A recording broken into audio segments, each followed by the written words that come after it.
പാലക്കാട് ജില്ലയിൽ മോട്ടോർ വാഹന ചെക്ക് പോസ്റ്റുകളിൽ വിജിലൻസ് റെയ്ഡ്. കണക്കിൽപ്പെടാത്ത 1.5 ലക്ഷത്തോളം രൂപയാണ് കണ്ടെടുത്തത്.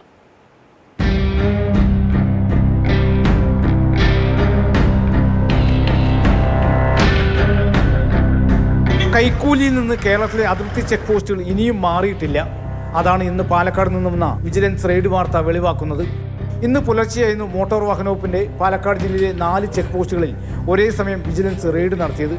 പുലർച്ചെ നടത്തിയ റെയ്ഡിൽ കണക്കിൽപ്പെടാത്ത 1.5 ലക്ഷത്തോളം രൂപ പിടികൂടി. വാളയാർ ഇൻ ചെക്ക് പോസ്റ്റിൽ നിന്ന് 90,650 രൂപയും ഔട്ട് ചെക്ക് പോസ്റ്റിൽ നിന്ന് 29,000 രൂപയും കണ്ടെടുത്തു.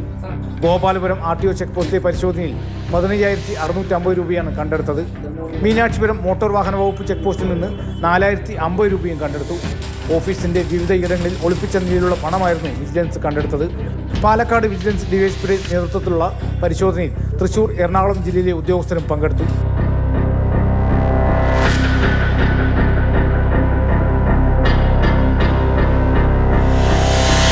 മാതൃഭൂമി ന്യൂസ്, പാലക്കാട്.